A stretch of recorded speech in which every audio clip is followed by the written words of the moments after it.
Yes, Grace, are you recording this? There Yes, it goes. yes. Thank you. Yes, I Thank am. you, Lena. Okay. Once again, we are the Agile 20 Reflect Agile 20 Reflect Festival, and our intention is to celebrate the Agile Manifesto. Could you kindly unmute? Thank you. Unmute. Say it's not be dancing, Malia. Sorry, kindly unmute. Wait till someone dance again. Mute. Yeah, thank you. Agile 20 Reflect Festival is actually celebrating the 20th anniversary of the Agile Manifesto, and our focus has been the history of Agile, the present, and the future. And it will interest you to know that the festival has solely been organized by a group of volunteers from across the globe. Currently, we have over 750 events registered on the Agile 20 Reflect Festival calendar. And so it will also interest you to know that we have a number of supporters. You can see them displayed on the screen. Okay, the festival has actually been funded by donations, generous donations from everybody. Most people have really donated and helped us acquire some things that has enabled us to have a wider reach across the globe, especially areas where have really not been reached. You know, as we say, we are trying to do the Agile evangelism. At the same time, we are also trying to encourage the adoption of Agile more and more in places where you already have it, and encourage a discussion around Agile. I would also love to inform you that we have a community policy. You can view it on our community page on the website as displayed here. I'll also be dropping it in the chat. Tolu, I think you talk about this next. Okay. The festival, is now open. It's been open, from the beginning of February, and then the festival is covering a diverse range of subjects across. We've had meetups, we've had events across various fields and businesses. So, so it's been really interesting the last, from the beginning of February that the festival, started, so you can also check out, if you've not been able to attend some of the events, you can check out the events and the different events that we have had. You can check it at the Agile 20 Reflect website, which is the Agile 20. So you can we can do that. So you can also, even at the end of this session, we would also be very happy if you can fill the attendee pulse survey, which we will post on the forum, on the chats at the end. So we want to tell you to please join us to help us to fill that the attendee survey at the end of the session. Thank you. You forgot to introduce yourself. Okay. So my name is Tolu. I'm an Agile enthusiast and a business optimization professional. I have worked in marketing communications. I've not really done IT, but I've done marketing comms. I currently work as a director in an oil and gas firm in Lagos, Nigeria. So I recently became Scrum certified. I became a Scrum professional late last year, and I got into Agile late last year. From there, just be moving forward, loving Agile and moving with Agile. So that's about me. Thank you. So over to you, Grace. Okay, and the title of the event today is Growing Organizational Business Agility, a Startup/SME Experience. And we have two speakers that will be enlightening us and basically sharing their knowledge of business agility. One will be basically focusing on business agility, and the other will be focusing on business agility for startups and SMEs. Tolu, you can take this one. It's the event outline. Okay, so the event flow is going to be, we're going to have Cynthia starting with the first presentation, that business agility through incremental iterative approaches. So that's the first speaker. We have Cynthia.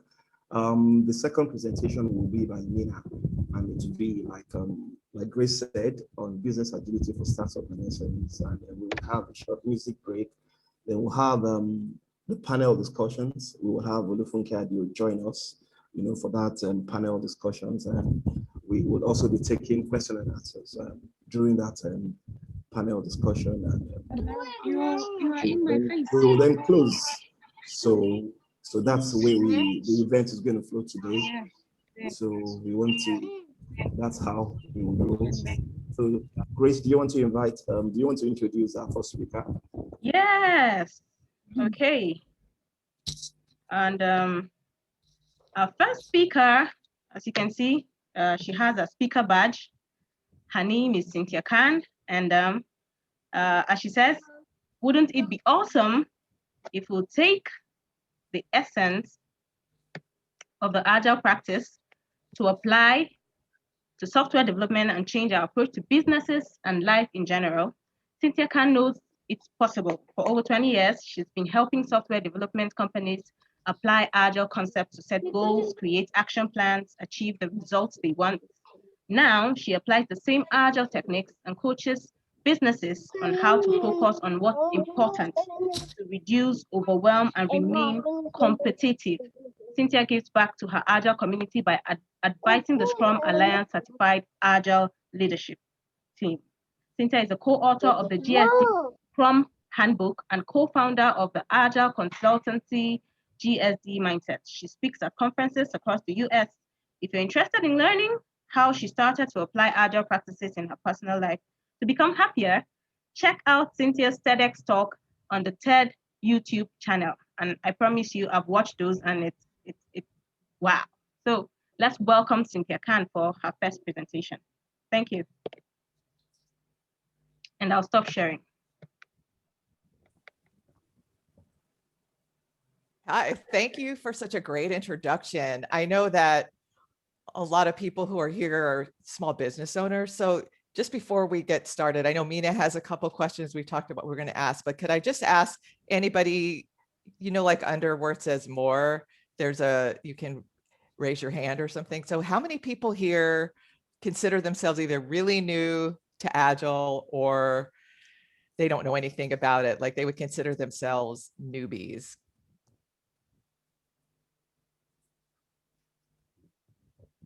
Okay, I see two hands. So everybody else pretty much considers themselves, that's good, because today I'm going to start by talking a little bit about how you can apply Agile principles in your business without really going into how to practice. So it's nice that so you don't need to know anything, but I just wanted to, I'm just getting a feel for the audience and where we are. So I'm gonna start up my presentation.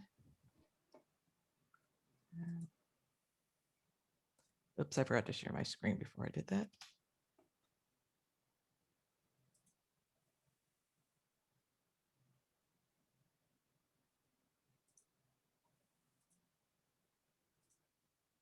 All right, so everybody should be seeing the not quite started one, and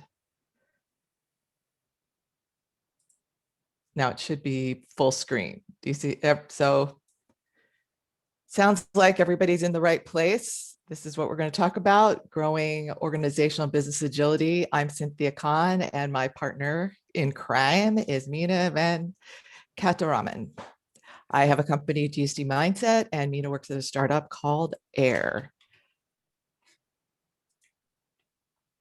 Oh, by the way, I'm from Texas in the United States, and Mina's from the UK. So we are really worldwide, talking to you in Nigeria. It just is really cool. That's why we're so excited. One benefit for me about virtual gatherings is that usually I get to talk to people like all over the United States from this is my art studio and also my office, but now I'm international, and I feel like how cool is it to present with Mina from the UK in a session that's facilitated by Grace and Tulu in Nigeria. It just doesn't happen every day. Those of you probably don't know who we are, and you probably don't know what GSD stands for. So our company GSD Mindset and the GSD stands for Getting Stuff Done. We help a lot of big companies like Nike, Intel, and Visa, as well as early stage startups. As Grace had said, we have our own interpretation and extension of Scrum and a GSD Scrum handbook. I teach Agile methods. I speak a lot. and I volunteer at the Scrum Alliance. And definitely check out the TED Talk. And also, you can go and find 6 chapters of our book is out on our gsd.guru website. We have over like 50 to 60 blog posts. There's just a lot of information about what we even haven't talked about today. So why we're here. In this ever-changing business climate, the agile mindset is more important than ever.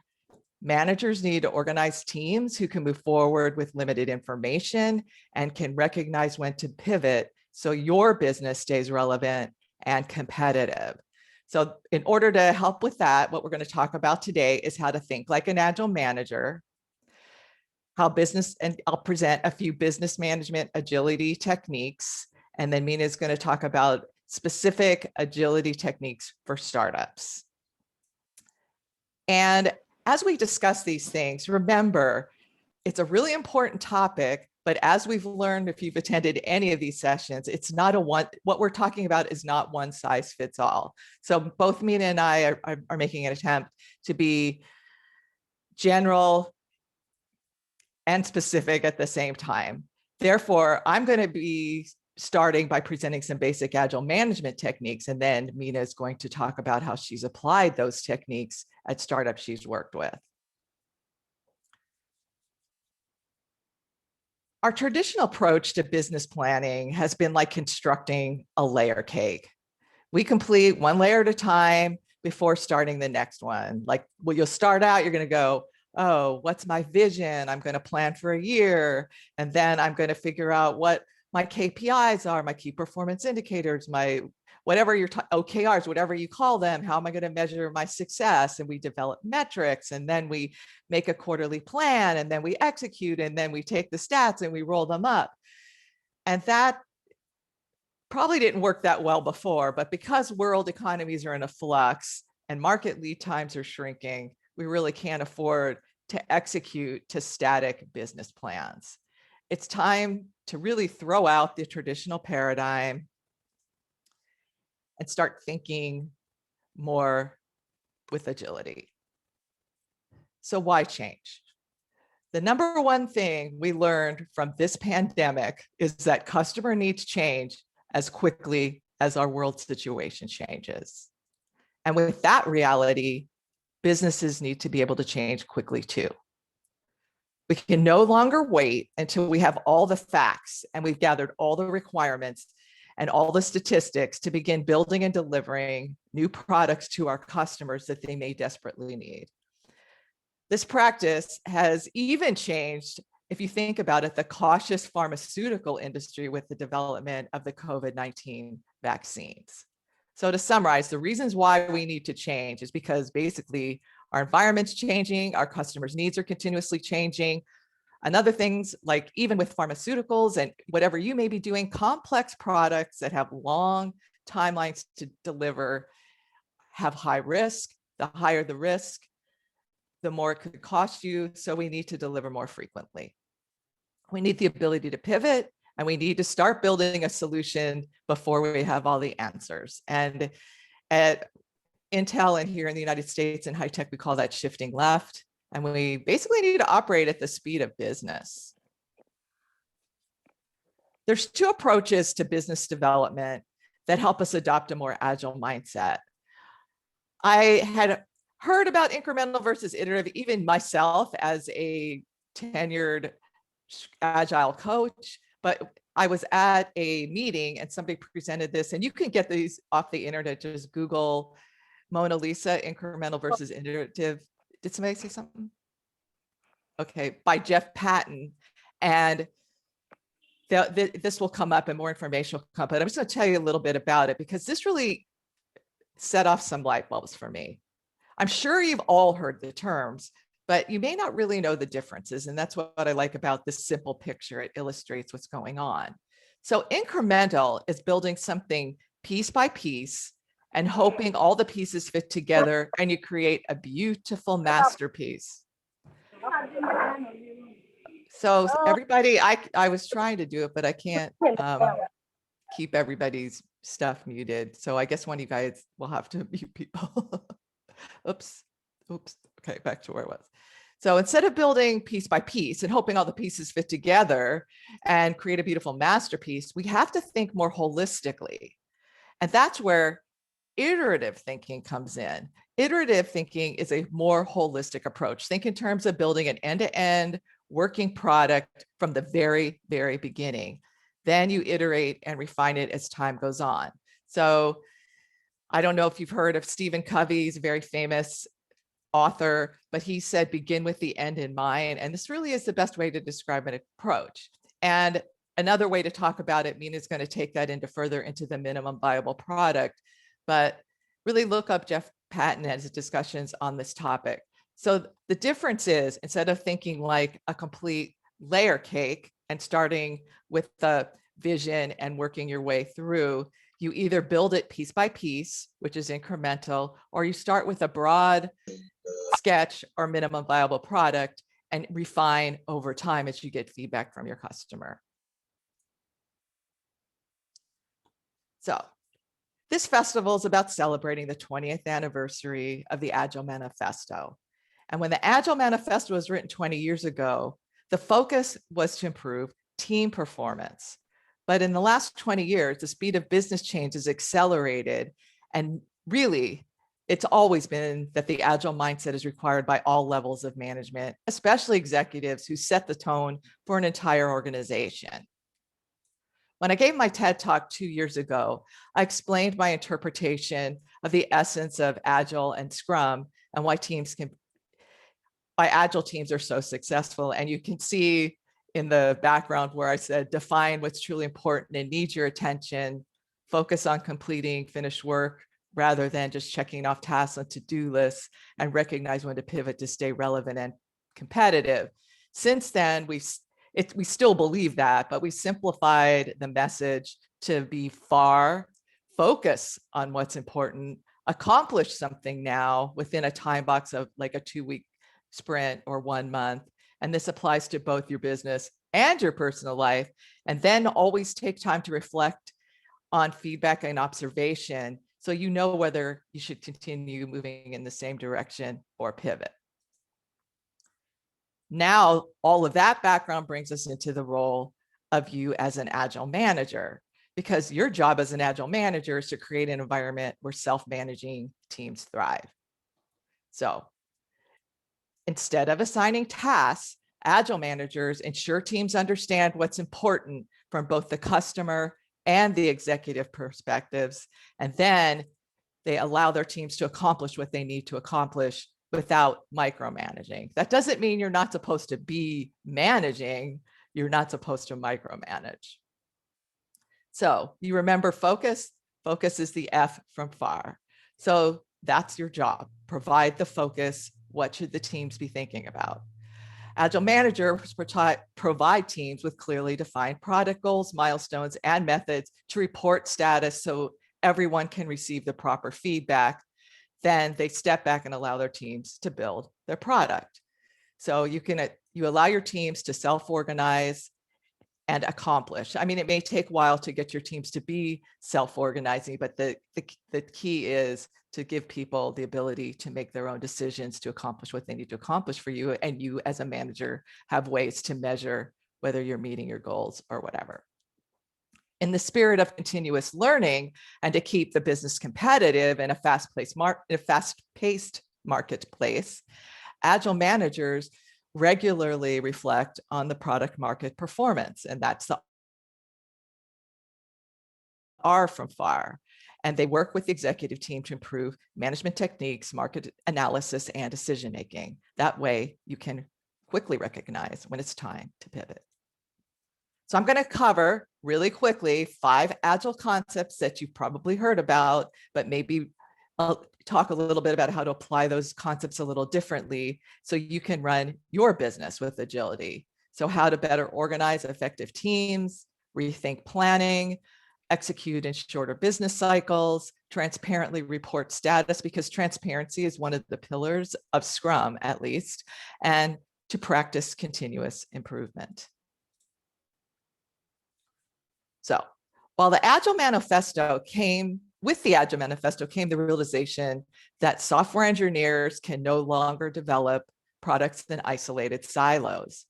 We understand the importance of engaging the right mix of technical talent to design, develop, and test an application. The interesting thing is that what's common engineering practice didn't translate at all to the rest of the business organization. Why is it that finance, accounting, and sales and marketing and human resources, they all continue to work in silos? Every year, businesses plan to achieve specific corporate objectives. Then each department develops its own set of strategic plans to achieve those objectives. So I don't know if at the top, if you're managing like this, do you actually think if one department's plans may conflict or create a duplicate plan or be in conflict with another department? Businesses who implement cross-functional team to accomplish those results we talked about, they're the ones that become leaders in the industry. We have to stop operating as much as we can in silos. Another thing is, we need to rethink our business planning. So before you define your business plan, I think everyone needs to step back and understand why your customers use your product, the process they expect you to go through to achieve their objectives with your product.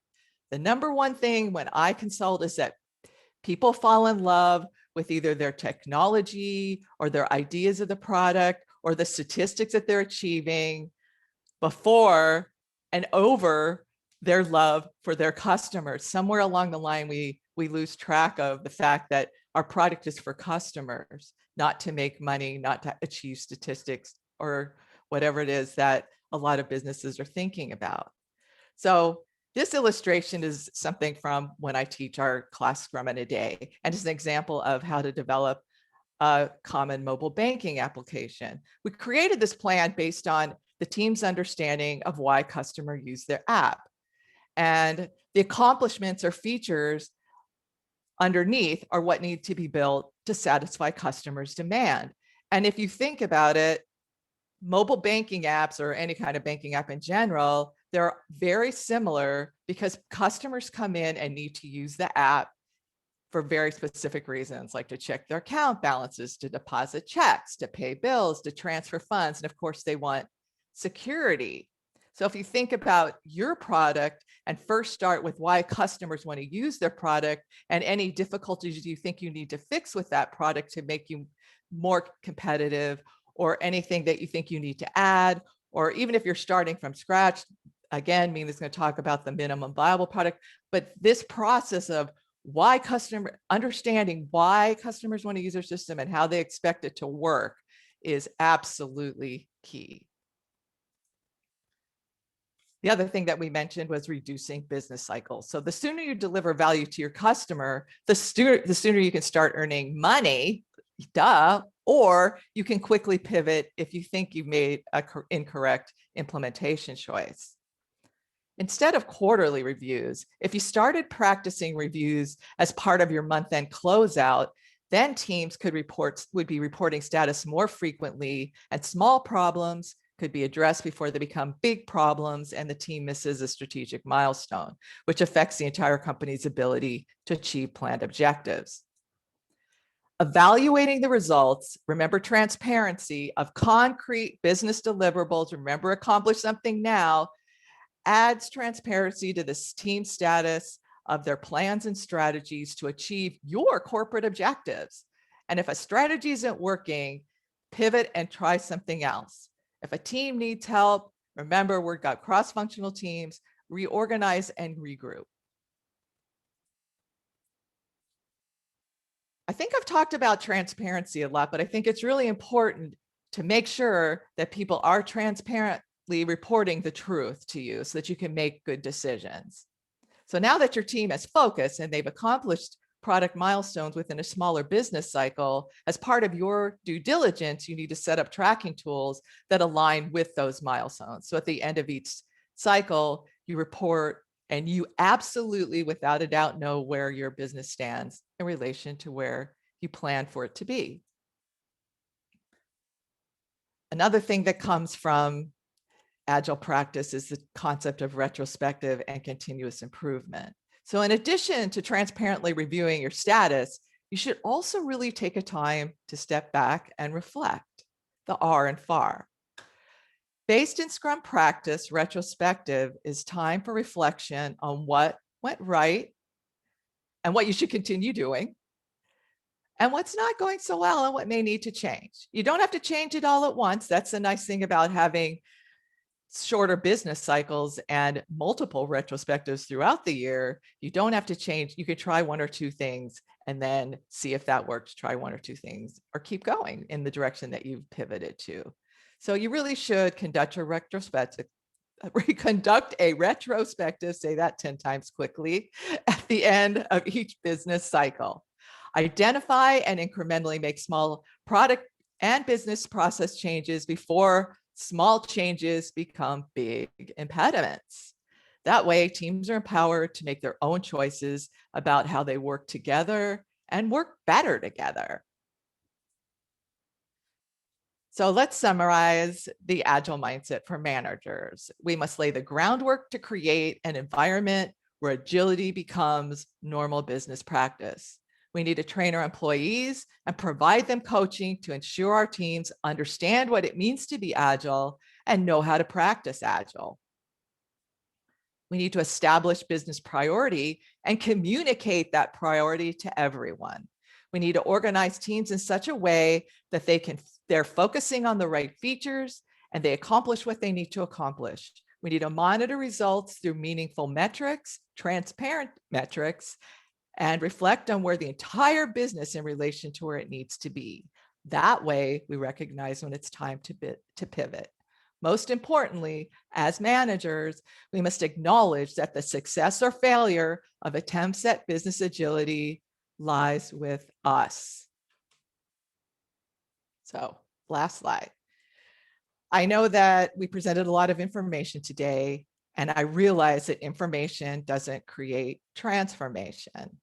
So our company, and I'm sure Mina's company, provides the training and coaching and support you may need, even a little bit, to get the results you want. So reach out if you want to learn more about our product accelerator or attend any workshops or have our workshops brought to your business.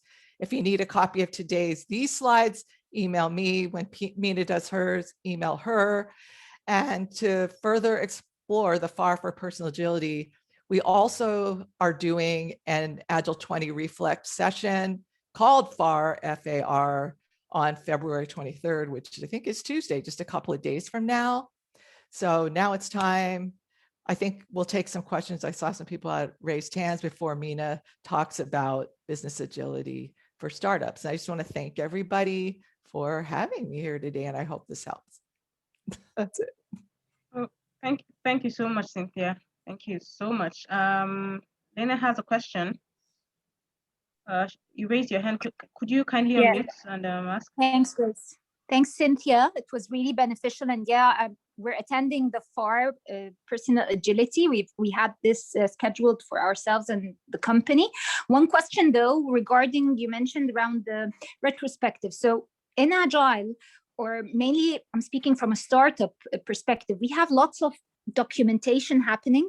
So for instance, you'd find like our project manager coming forward to every business line. So I'm speaking from an HR perspective. Definitely we have projects down the line, like for instance, the payroll scheme, setting it up, running our cultural program, stuff like that. So what we're encountered with, and I just want to know your insight around this. We have like big sheet where you are supposed to fill every single detail in terms of what are you planning, what does this entail, documenting from and to. And I mean, it sometimes gets a bit of lousy and hectic, especially for people who are not into documenting each and every step. I've read something around the late documentation exercise, but I just need to hear more from you, because sometimes paperwork and documentation could like consume a hell of time versus putting this into work, honestly.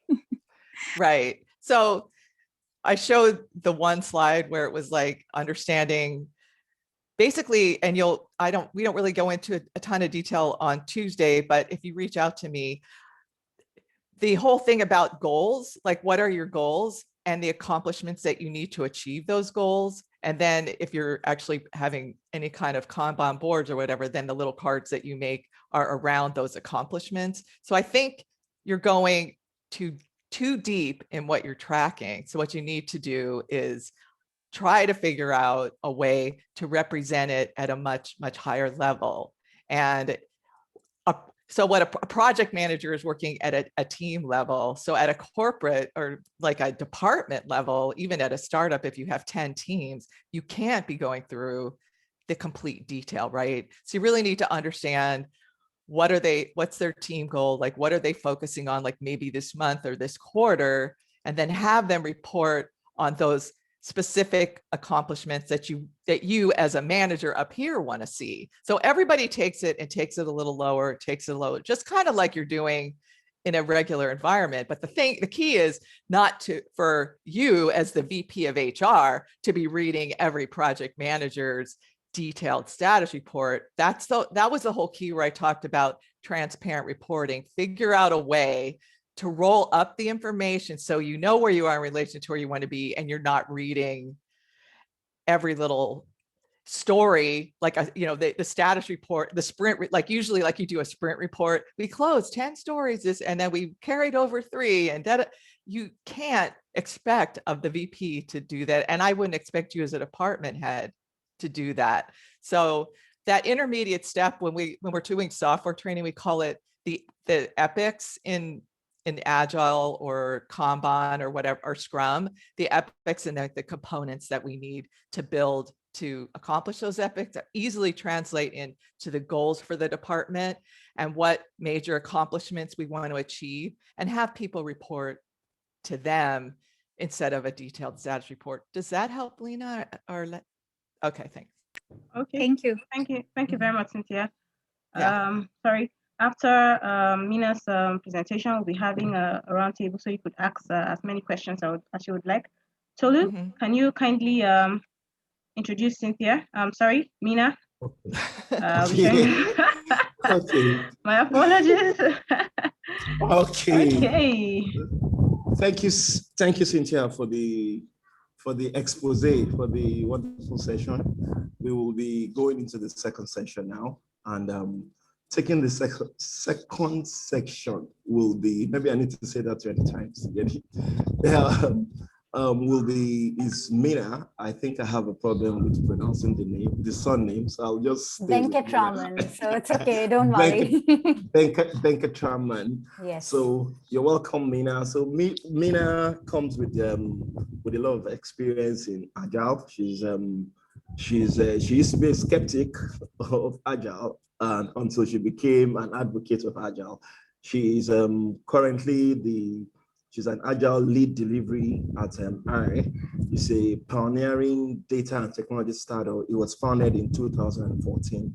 She likes to bring individuality and agency of the consumer to credit. She started as a career as a software engineer in 2003. So our work has spanned different divisions and geography. She's now, from being a skeptic, she's now very passionate about Agile, and she's very passionate about bringing people and teams together. She's particularly interested in the principles, in how Agile is extended across, different businesses and product development.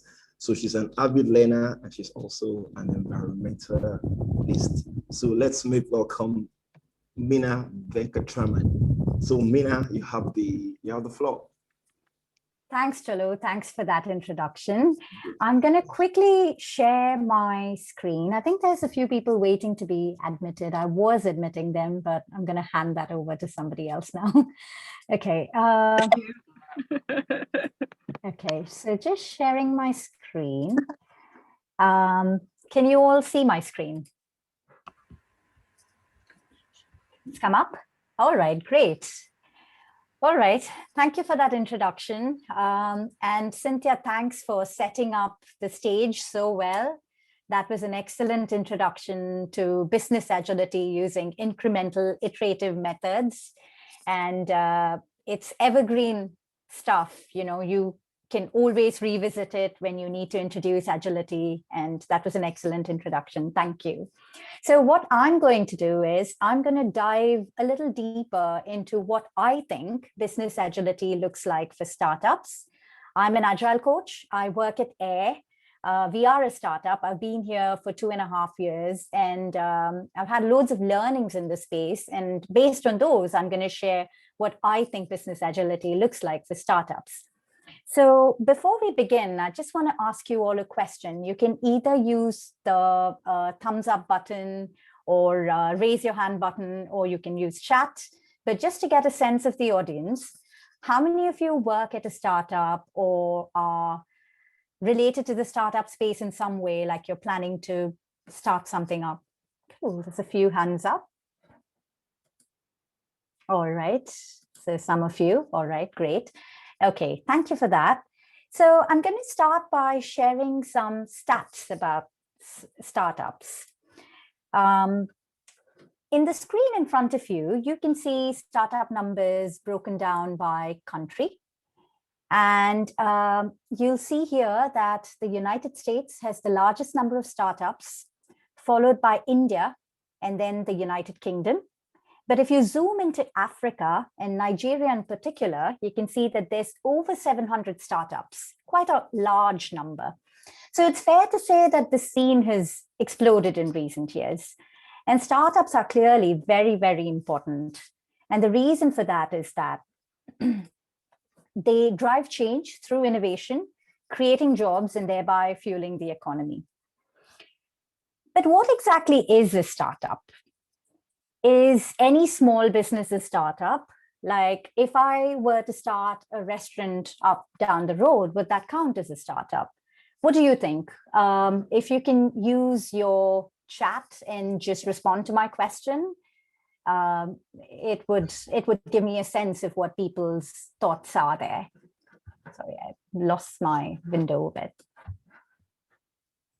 So if you could just type on chat, what do you think is a startup? I'll give you all 30 seconds. Mina, I'll read it for you. Sure, thank you. Achana said she did not think so. Okay. And my understanding is any new small business is a startup, but we don't know. And then Lena says no. Okay, great. So there's a mix of answers there.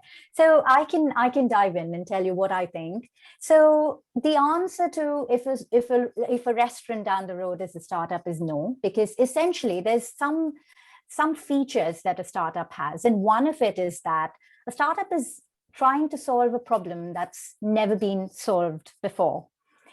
And it typically starts with maybe the founder having some sort of an idea of a problem in their heads, and then thinking that it's a great idea to solve that and seeing the potential in solving that problem.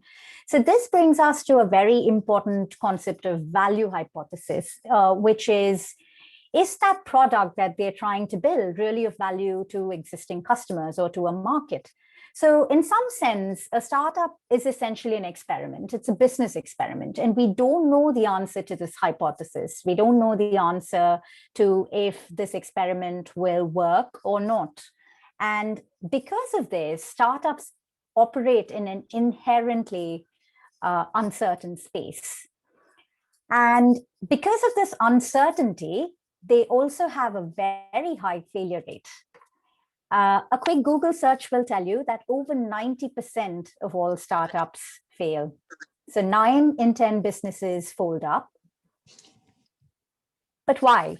What's the reason for this staggeringly high failure rate in startups? The answer lies in 3 words: product, market, fit. So this term was first coined by a person named Mark Andreessen, and he talks about it as, for a startup, this means being in a good market with a product that can satisfy that market. So typically when you try something new, there are some early adopters who will try and embrace the product and use it actively. But to find product market fit, these users will then start actively using the product and advocating for it. So then what happens is the momentum builds and more customers start using the product. Eric Ries, who's the author of The Lean Startup, says that product market fit describes the moment when a startup finally finds a widespread set of customers that resonate with its product. But why is this important? So most startups fail because they cannot find product market fit. So without product market fit, you have no business. And this brings us to the very important concept of focus, a term that we're all too familiar with as Agilists. It's something that Cynthia spoke about in her talk, in the focus, accomplish, reflect model that she outlined.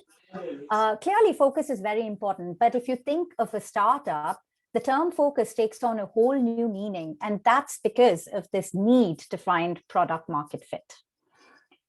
Now, this seems a bit contradictory, right? On one hand, we're saying, oh, go and find product market fit. But it also seems to be this really elusive thing. How can you focus on something that's elusive? So the key word there is finding. So the focus should be on finding product market fit. But how do you go about doing that? There's a couple of ways. There's the old-fashioned way where you build a product and then you find some customers. But what could be wrong with this? So building a product is really expensive. And if you're a startup and you have a runway and you're concerned with funding and money, then you clearly don't want to spend all your money up front. And then the inherently risky step of finding customers is at the end, which means all of the risk is at the end of the product development lifecycle. That's not ideal. But why not flip this on the head? So why not start with your customer in mind? Start with finding out what your customers want. Now, how do you do that? You go out and talk to customers, ask them about their needs and wants. So at AIR, where I work, we have a product which delivers credit insights to lenders. And when we were designing this product, we had to do a lot of research around it. But for us, consumer research is woven into the fabric of our product delivery and discovery. It is continual. It's not a one-off activity. We constantly do it, and then we use the learning, put it back into our product development. But when we were launching our product Pulse, we conducted what were known as generative interviews. That is, we had some consumers come in, potential end users, which is the generic term. We had them come in and we had them use the product or use some remote tools. And then we tried to video how they were using it while speaking out their thoughts loud. And this gave us a lot of valuable feedback on how they would react if a lender contacted them. And the product teams essentially use this information to build early prototypes, or what we will be calling as the MVP. So this helped our product become more valuable, right? We're interested in customer value. Agile is all about business value, and this helped us find relevant value for the lenders and for the consumers. So we built the MVP, and getting an MVP right is very tricky. It's not like something you can just get done in one iteration. So it's really important to iterate and use that learning and build it back into your product development lifecycle. And that's why you have this loop here. It's not a linear one-time activity. It's a continual thing that goes on. Now, what exactly is an MVP? I've spoken about an MVP, but I haven't really said what it is. So we've all had experiences working with products, especially ones that are not very good, right? It's annoying. Imagine you open something up and the buttons don't work, or it's buggy and it's error prone. Nobody wants a product like that. But you also have, we've all had experiences working with really good products, which are essentially complete and they do everything. You don't have to worry too much, and they're like a user's dream. But for a startup, building a completely viable product is extremely expensive and probably unnecessary. So there's a magic middle between the minimum and the viable. And this is what your MVP essentially is. It's a product good enough to put in front of your customers and get feedback to validate the hypothesis. So it's a minimum viable product. An MVP allows you to validate your assumptions as quickly and cheaply as possible. So startups usually have a value hypothesis, we said in the beginning. So you're making a bunch of assumptions about customer value. And this is a really nice way of trying to validate those assumptions and validate learnings in general. Let me give you an example. So everybody likes cake, I'm guessing.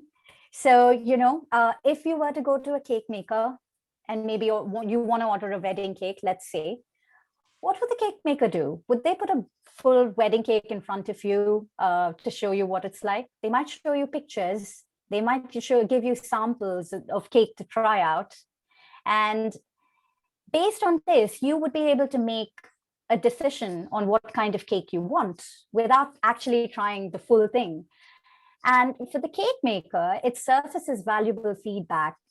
All the while, they're learning about where the demand is, what the customer wants, and without compromising much on quality, you're able to make those decisions and the cake maker gets feedback. So this is an example of an MVP, right? Now, if we think of a real life example of a company, of a startup, so I'm not sure if you've all heard of Zappos. It's an online shoe retailer.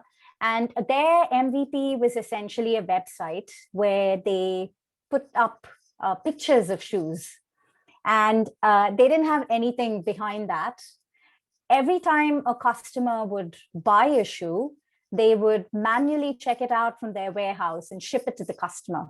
And the reason they approached it that way was that they were trying to validate this idea that people would actually buy shoes online, because that's not the normal way people buy shoes. They go to a store, they want to try the shoes on.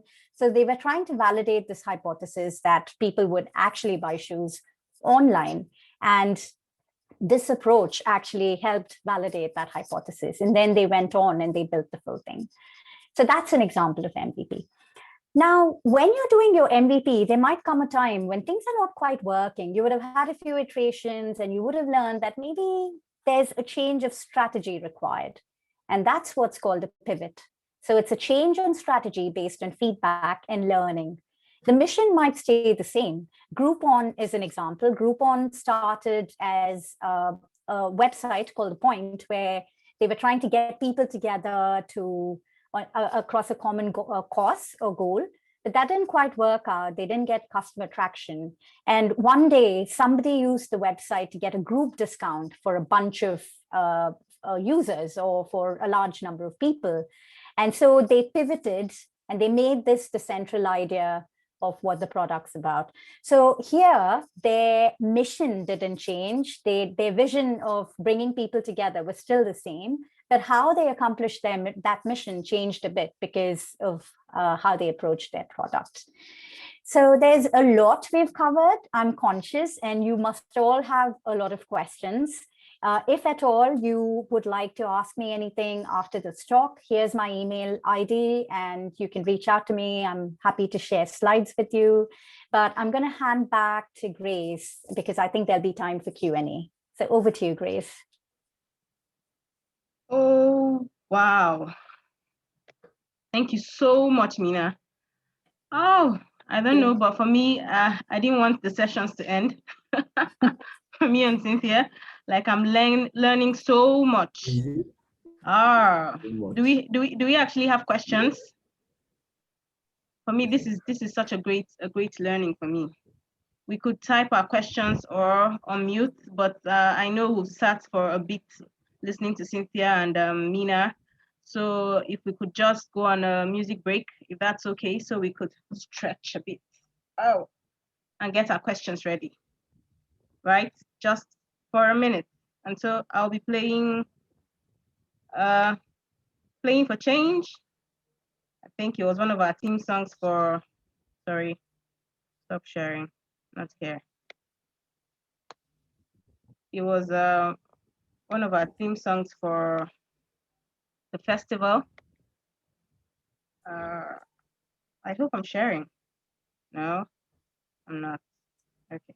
No. No, We you're can't. not. So what are you saying? You wanted to take a break? I mean, or do people raise your hand if you do have questions? And then Yes. maybe we can just let people raise their hand and then Yes. If you Grace, you think we could should just, you were continue, let's to go on. just see what they have, Because we'll be going into a panel discussion in a bit.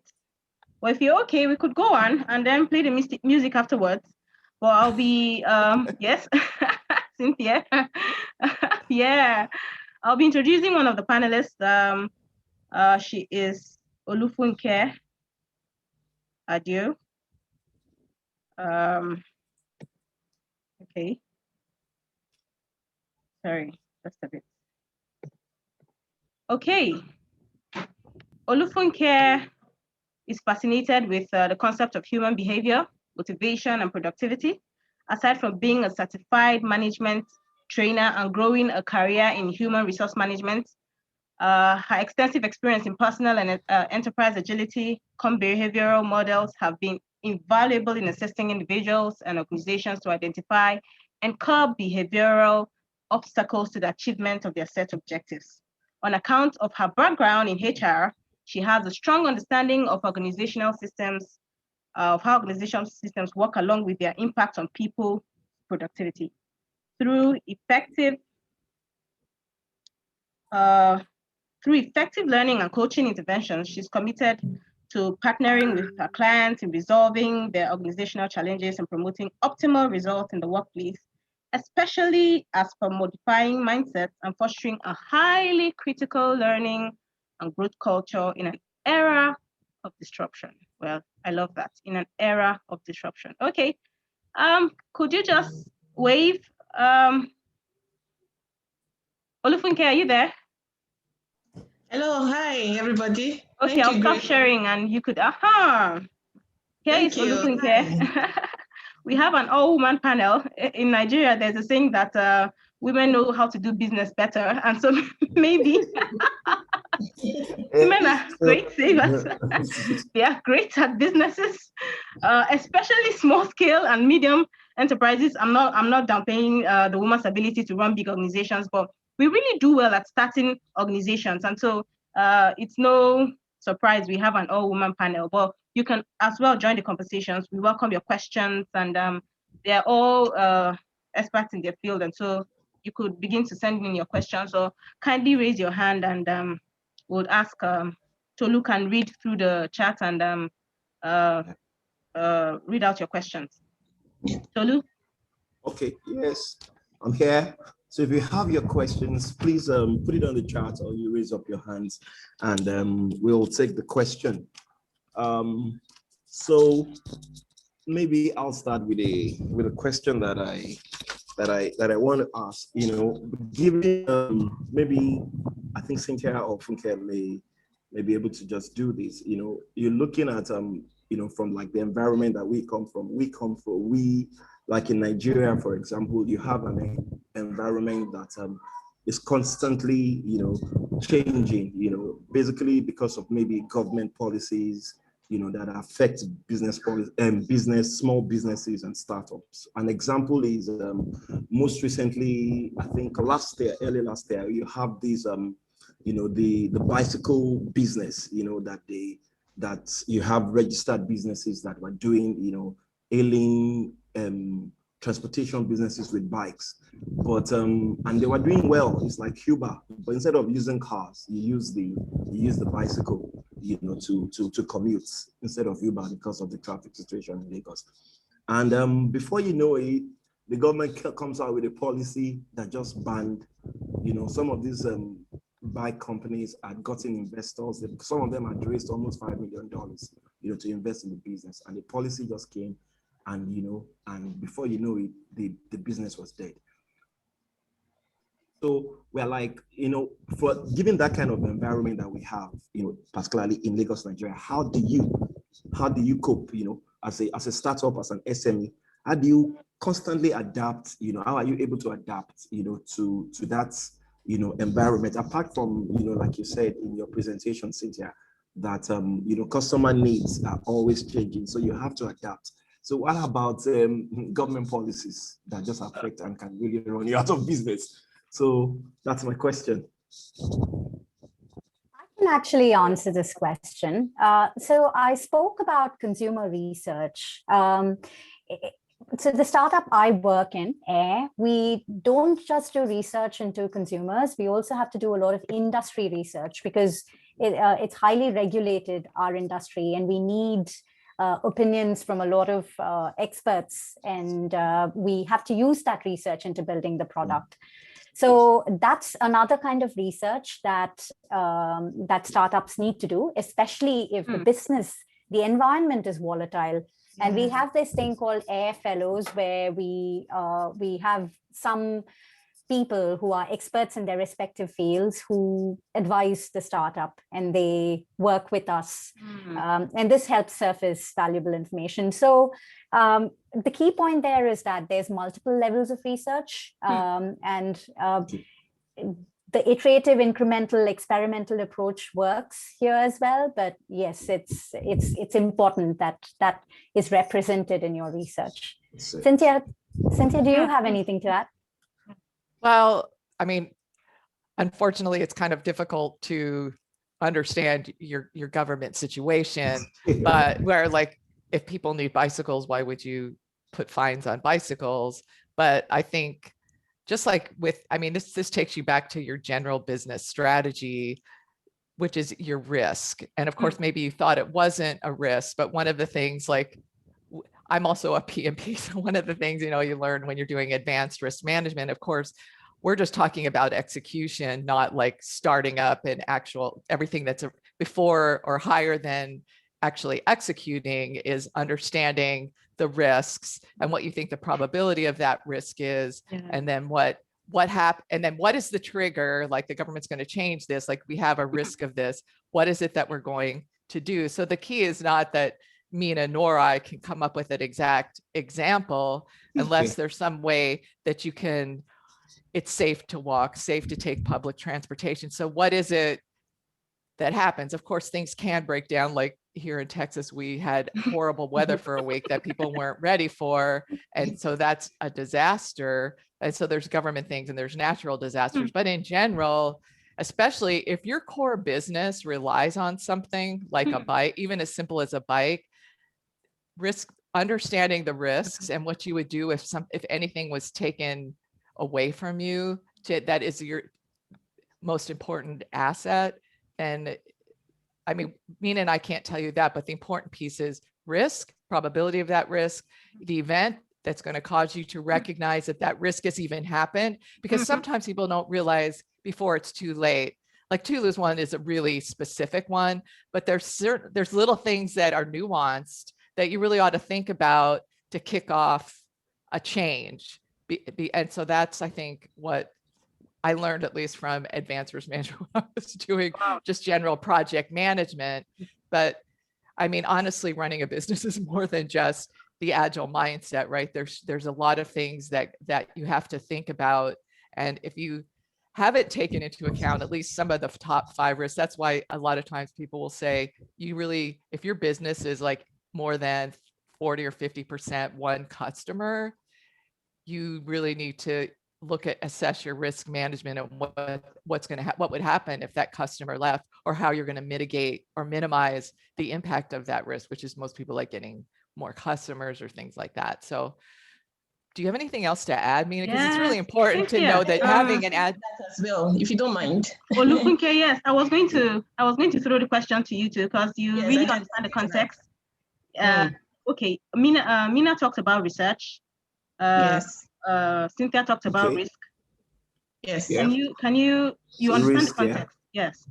Okay, actually, it is on point what Tolu said. The picture he painted about the somersault with government policies, and I think it happens a lot, particularly with developing countries, where you don't find a posture from government as though they really, really want for businesses to succeed.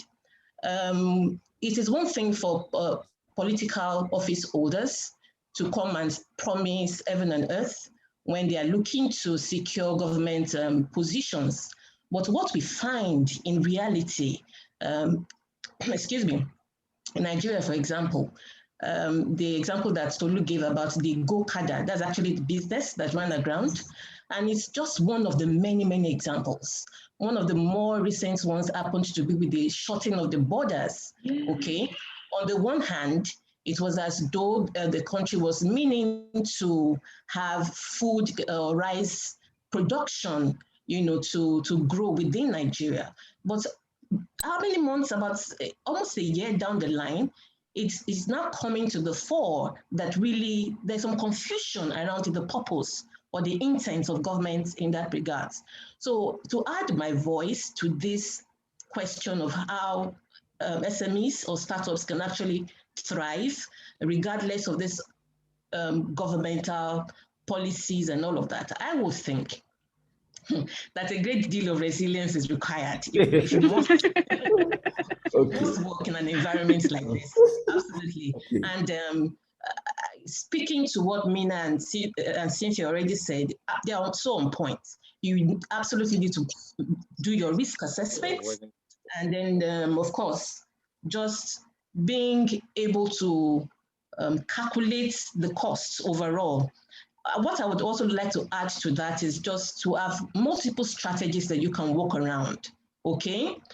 Just come into this kind of a market thinking that anything can happen. Unfortunately, I'm so embarrassed to say that, yes, but anything can happen. So it's that quest that you absolutely have to be resilient with your strategies, business continuity plans, and all of that really absolutely has to be part of your overall line of thinking, line of thought and execution as far as working in this kind of environment is concerned. Hopefully we get to that point where business can walk the talk, I beg your pardon, government can walk the talk when it comes to, in saying that they really want to grow the economy and they want investors to come in and, just add their own quota to development. So absolutely, business continuity and risk assessment is a big deal.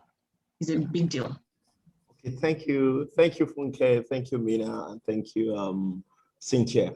So I'll take the question from Lena. She says that I think it's directed. This question is directed to Mina. It says, "Can you share the MVP concept for a digital bank working on launching and designing its products?" It says, "Can you share the minimum viable product?" Yeah.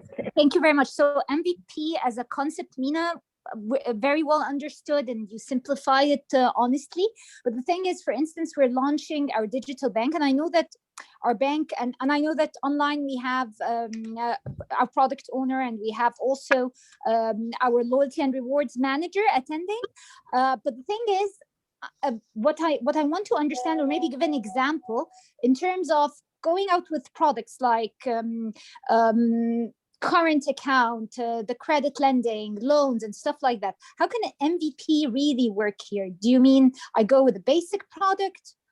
You see, the very basics were done, I believe, Mark and Soha, you're online, in terms of discussing with customers or doing like the brainstorming, the focus groups, surveying what does the customer really need. But the thing is, it really stemmed from the pandemic and people thinking around digital. So for instance, in Egypt, this would be the first digital bank, totally digital, no physical branches. So if you could just give an example or an insight to how an MVP could work in this case. So what an MVP looks like differs based on context. Much more than me telling you what the MVP should look like, I'd say what questions you should be asking yourself. So the key questions are, what is it you're trying to learn about your business? Or what is your hypothesis? You're saying this is the first digital bank. So this is a shift in how customers actually interact with the bank, right? So probably customers are used to a bank existing in a physical form. So what is it that you're providing that would help people shift? And is there a demand for that product? That's what your MVP will help you learn. And how you can do it, there are various ways. If you Google, there's more than 18 to 20 ways of doing an MVP. Some are as basic as blogs where they blog about a concept or put out a video. Dropbox is an example which built an MVP just based on a 2-minute video, which was put out, and then they saw how people reacted. But MVPs can be built in a number of ways. They're all experimental, but the key thing there is, what do you want to learn? That's what you need to be asking. And then you need to think about what's the minimum thing or the least thing you can do to actually validate that learning without going the complete way. So it might mean that maybe you build a product, it's not fully functional. There might be technical debt in the background, which you can go and address later. All of those things, or there might be systems which are not completely plugged up together and somebody is manually taking information from one system and transferring it to the other. That's a possibility, but there's a number of ways. But the key thing is, what is it that you want to validate? What is the hypothesis you're testing? What's new to your business when you're saying you're the first digital bank, right? So that's the key to approaching an MVP. Thanks, Nina, for rephrasing it. Yes, this is exactly. Thank you very much. Very No useful. problem.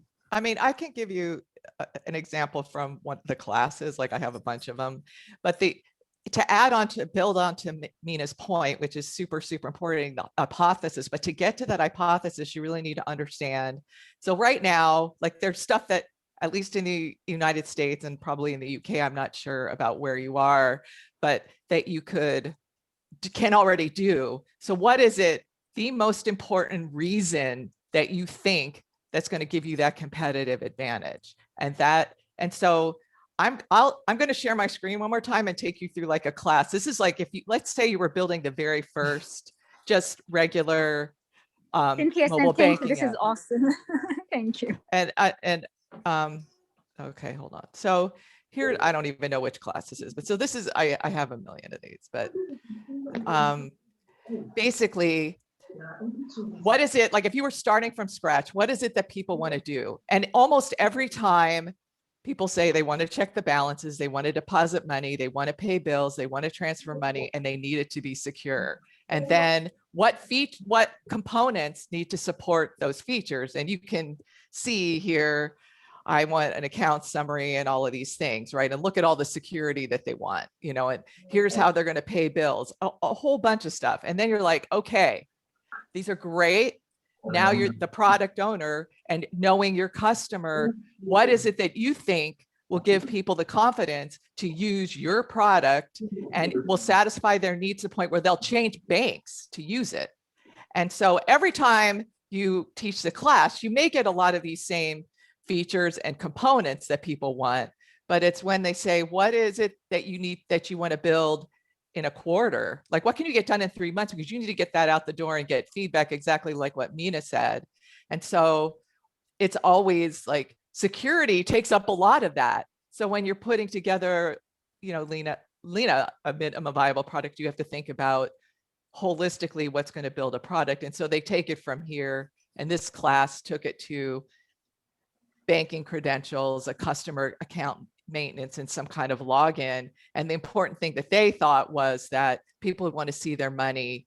And if they were in a store, they would want to be able to transfer money from one internal account to another if they couldn't pay the bill. And they thought if you were starting where there was no mobile banking, and this was the first thing, I'm standing in line at the grocery store and I want to use my debit card. I want to make sure that my checks, I want to make sure my balance is okay. This is what they thought. Now, if I go through 10 different classes, I'll have 10 different MVPs. But the important thing, and that's what Mina says you need to test it, is to get it out there and test it. But you can do this if you've done your background research and you understand your customer and you know why they're using the system and what experience they expect. You can figure out then what do I need to get done in a quarter to get something out the door to test my hypotheses. And it's, okay, Mina, it's market fit. It's say what the 3 words are again. Which one? Sorry.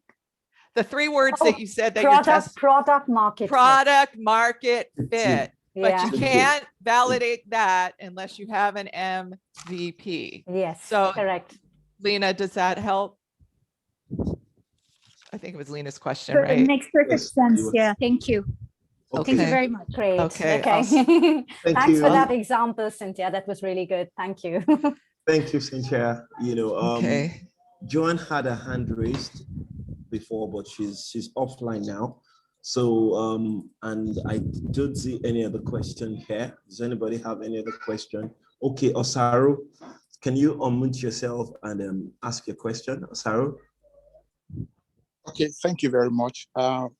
Actually, not a question, it's just a contribution, but I want Cynthia to help me throw more light because I have had a similar scenario in one of my projects, and I used the Jeff Patterson opportunity canvas because what I assume the last speaker was talking about with respect to the online banking is that there exists a physical banking system that is in use and in place.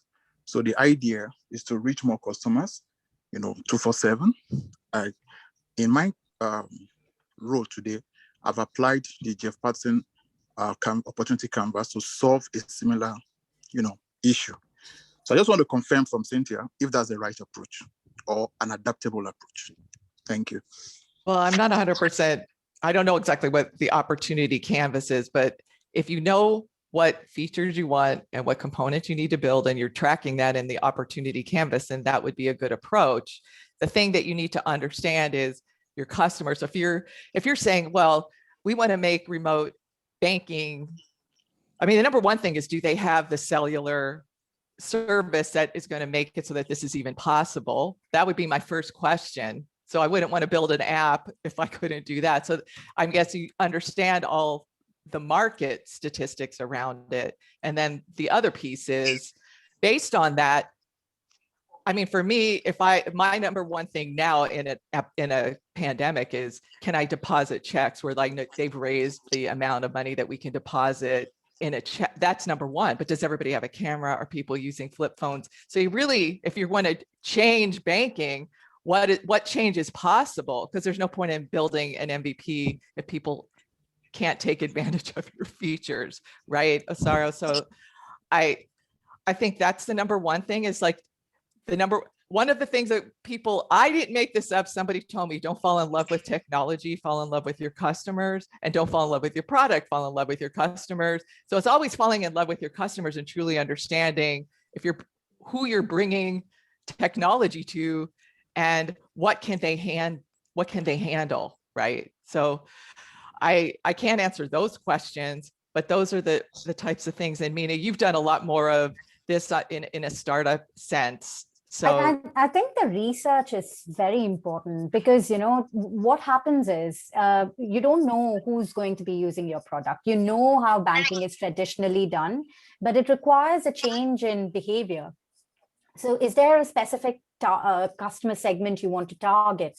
Maybe say young people, or maybe people having mobile phones. What do they fall under? There must be a category like millennials, or what is that category? If you can understand their needs and then launch your product, that's an approach. You don't have to do it to the entire customer base that currently exists with traditional banking. So you need to iterate a bit with that. You might not get your answers right away, but doing that helps surface valuable information. At least you can say, okay, these people are not interested, we're not going there anymore. So that sort of thing. And then everything else, the risks, everything else needs to be factored in when you're thinking of your MVP. If I want to speak to the idea of understanding your customer needs, just like Mina is saying here, that is huge, because really that is the starting point.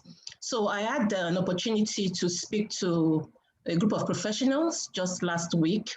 I was speaking to them about this idea of digital agility. And I was coming from a place where I knew for certain that many people in my space and in my particular professional circle are still sort of reluctant to embrace all of digital. That unfamiliarity that they're not quite familiar with digital skills. And some people have been in certain sectors of vocation forever, and they're just really, really reluctant to embrace new things, new learning in digital skills. So what I did at this session was to do a quick survey. What was the survey about? The survey was just to identify if they knew to start with what particular digital skills will make a huge difference or impact in their careers and their profession, whichever it is. So I listed digital marketing, social media, digital skills, and a bunch of others.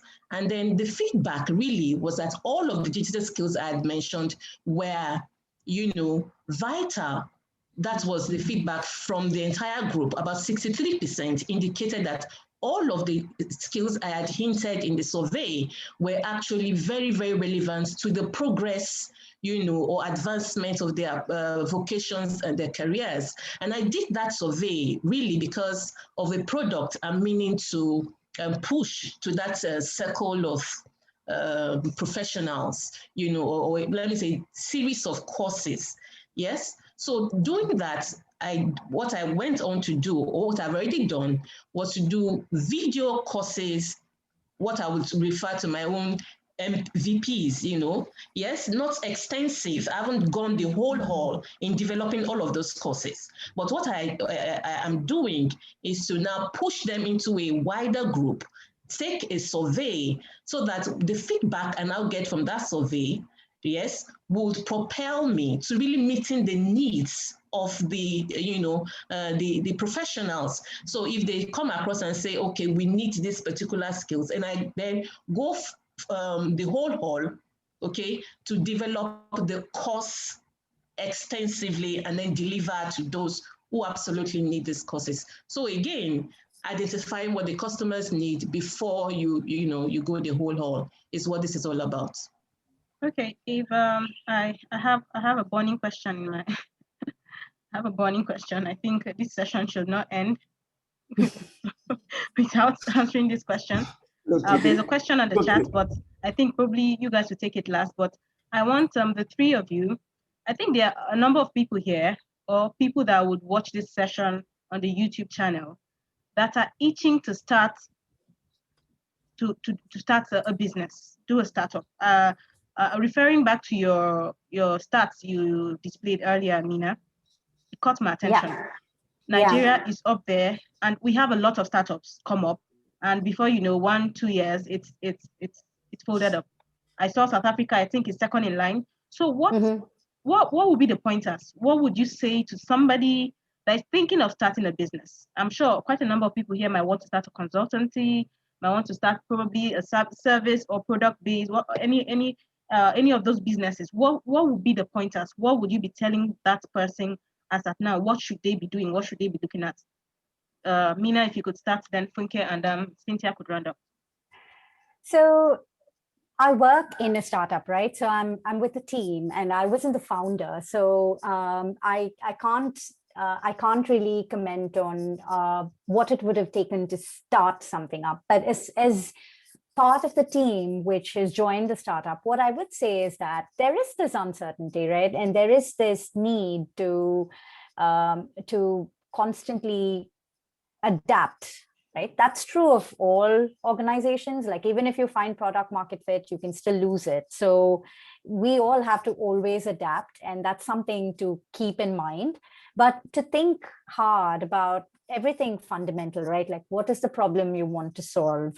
And how do you go about finding product market fit? What's your runway? What are your risks? And then slowly start addressing each of these. And being experimental will never leave you in a bad state, right? It's a good approach to have whenever you're problem solving, especially in a complex space. What we're essentially doing is operating in a complex space because there's so many moving parts, and you can't really pin down what needs to be done with the perfect plan. So being iterative, incremental, and thinking about these questions is fundamental. The other thing is it's hard. So, all the passion you feel up front, you need more than just that to keep you going. So you need to think about how you want to do these things. So yeah, I would be keen to hear what Cynthia has to add to that. So I'm going to hand over to her. Well, having started 3 companies, I can tell you that it is really, really really hard and not and the important thing that I've learned is that number one, like understanding, and we've talked about this, like your customer. Number two is if you're doing something like trying to transform banking, you need to get out there and you need to start talking. Things like what Mina and I are doing, or what everybody who's doing at this Agile 20 Week, I'm telling you, I speak all the time. So you need to be ready. If you're trying to change the world, you need people to, you need to be able to speak. You need to be comfortable speaking, which is not always easy. I mean, I don't think Mina and I woke up one day and said, you know what, we're not YouTube sensations. We're just people like you who realize that in order to get people to want to hire an Agile consultant, people hire people that they know and that they trust. And there's a reason why, like on LinkedIn, when people start connecting with you and then immediately try to sell with you, it doesn't work. So in addition to who's my customer, what problem am I solving, and how am I going to do that, I'm just going to leave you with this thought. Your customer is here. You want them to be here. They have to trust that you can get them from here to there. And that's it. And I didn't make this up. I watch a lot of different YouTube channels, like find people who are in businesses that are like you. I get a lot of my information by going to like 3 little webinars. It may not even be nothing's about Agile, like nobody's doing it, but there's things that I'm learning and taking pieces of information from people, and they may not really be successful, but everybody tells you that they're selling $10,000 a month and doing all of these things. They may or may not be doing it. But the important thing is, if somebody has a message that resonates with you, take it and use it. You cannot do it yourself. But if you're a small company, you're going to have to work outside your comfort zone, speak and sell and make decisions. But the important thing, like Mina said, is try to figure out your product market fit. And my husband, who is in sales and has been trying to teach me sales, has told me that it takes 3 years. So you're not going to just like jump out of the gate and just be that top salesperson selling your stuff on, like if you're a consultant. It is not easy. So you need to figure out like a transition plan and understand who you are and what you stand for. Like, I'm sure that if I ask Mina, and you tell me, Mina, right after this, like, what does AIR stand for? I'm telling you that like my company is a practical application of Scrum. We take Agile principles and we teach you how to apply it in real world business. If you can't tell somebody in like one sentence what you stand for, then it's going to be hard for them to understand what's here and why do I want to go there, let alone can you take me there. Right. Yeah, that's a very good point, because in a startup, all your employees are salespeople. They don't have to be called sales, but every employee is talking about the company, is talking about the brand, and you should be able to explain what your company is about. Like if you ask me about AIR, I would be able to say what AIR is just in my words and what inspired me to join. Like, I'm not a startup founder, but I believe in the mission of what I'm working for, and that's inspiring for me. And I think the founders of the company and the leadership where I work have worked very hard to create that message that resonates with everyone, so that we can all talk about it. Like I can say in simple terms, and it's important that you get comfortable with something like that. You should be able to speak about what you're about, because nobody else is going to do it for you. So yeah, that's important. Yeah, Olufunke, please, I'd love you to sell to our own context. You know where we are coming from. What should we stop doing? They've said a lot on what we should do. What should we stop doing? Only you know that when you do your reflection, right? Are you focusing on something? What have you accomplished? And then what have you learned? And conduct your own personal retrospective. Because what we're telling you here is that how to apply Agile principles within the context of business. And the important thing is take a holistic approach, release a product, and then keep accomplishing things. And someone asked about what are KPIs. Those are key performance indicators. Like how are you going to measure? And always what you should stop doing is falling into a trap. And somebody I have a picture somewhere, but I didn't make this up. But it was like, we can't measure what's important. So what we can measure becomes important. Don't fall into that trap. I mean, if stuff isn't selling the way you want to, maybe it's just people aren't. I love it when people say, well, if you don't invest this much money, then you're not going to make. Well, that's not necessarily true. And maybe the right people aren't hearing your message, or you constantly may have to pivot target markets, like who you're which we'll talk about on Tuesday if you come to our session on FAR for that. We talk, both Sabrina and I talk about how we've had to change certain business models during the pandemic because of that. So it's like it's not going to be right the first time. You have to be willing to be wrong. All right. I would just want to respond to the question Grace asked just now. Speaking to our local context, what should we stop doing? What should startups stop doing? And I would just put it this way, that startups, or people meaning to go in as startups, should really stop putting their heads in the sand. What do I mean by that? Okay, so you know the way an ostrich puts its head in the sand and behaves like, you know, nothing is happening around it. But the reality is that a lot is happening around us. Okay, technology is disrupting our very lives, our essence, our businesses, our lifestyles, everything. Okay, and so again, I recall a certain moment at one of my recent sessions where somebody had asked the question. The person asked the question and said, what are we supposed to say or do to people who are so scared of artificial intelligence and the whole idea that AI is coming to take away their jobs? Yes. So my response to that question is, it's going to be a tough call, okay, because mindsets are very difficult to change. What I believe, though, is that learning sessions like this that we're having now will sort of help people to dispel the reservations they have about embracing and technology as a whole. So for startups, disruption is major in terms of digital technology. Yes. So the thing as per AI, I mean, going back to that person's question, is that AI is coming to take over mundane tasks, isn't it? You know, repetitive jobs, isn't it? And so it gives us as human beings the opportunity to elevate, to take on higher jobs, to innovate, to be creative, isn't it? To do things that perhaps AI would not be able to do for now. And again, I'd like to say for startups that they should not disregard the whole idea of being able to navigate and to manage change themselves. Because yes, we're experiencing all sorts of disruptions today. We do not know what nature the disruptions that will come up tomorrow will look like. So the whole idea is for you to start with yourself. You know, how pliable are you as a person? How flexible are you to change? How adaptable are you?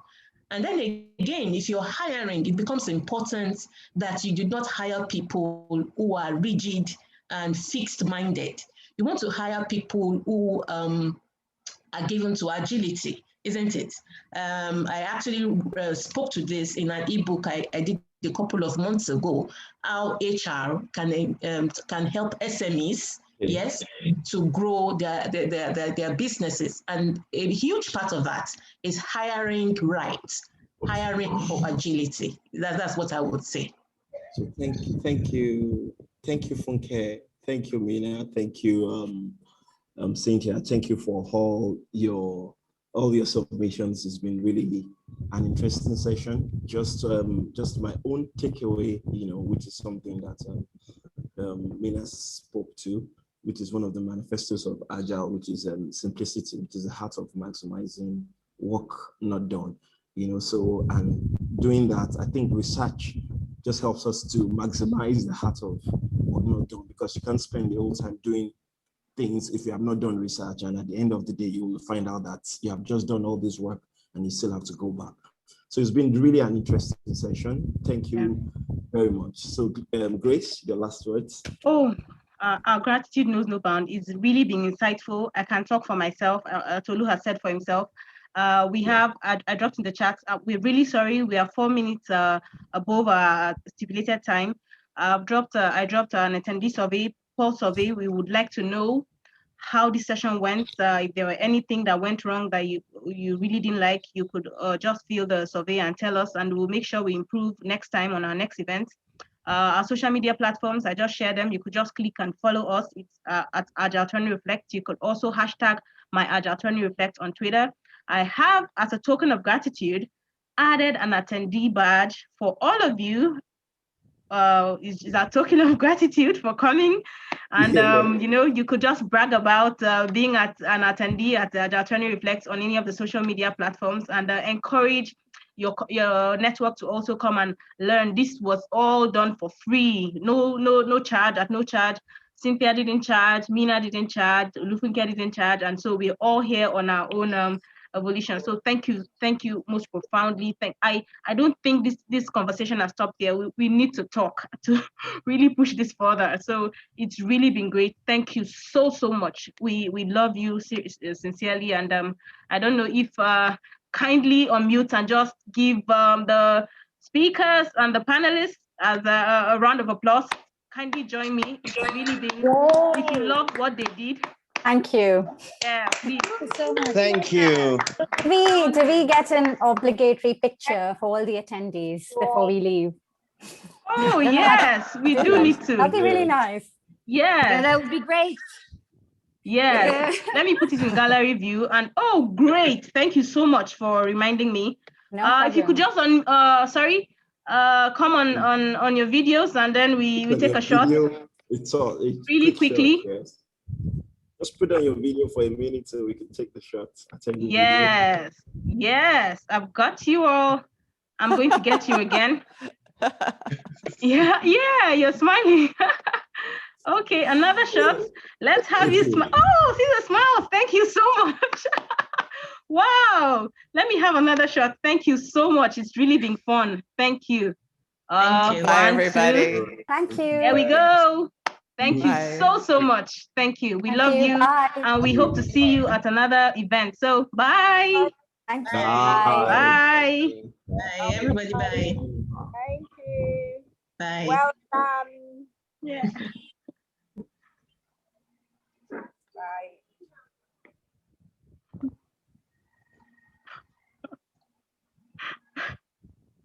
Okay.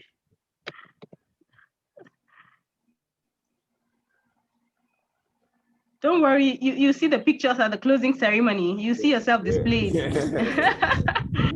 To be at the closing party. Please don't miss it. It's on the 28th of February. We'll be doing a festival fiesta. So make sure you're there. Don't miss out. All right, guys. Thanks, guys. Thank you so much. Thanks, Bye. Bye.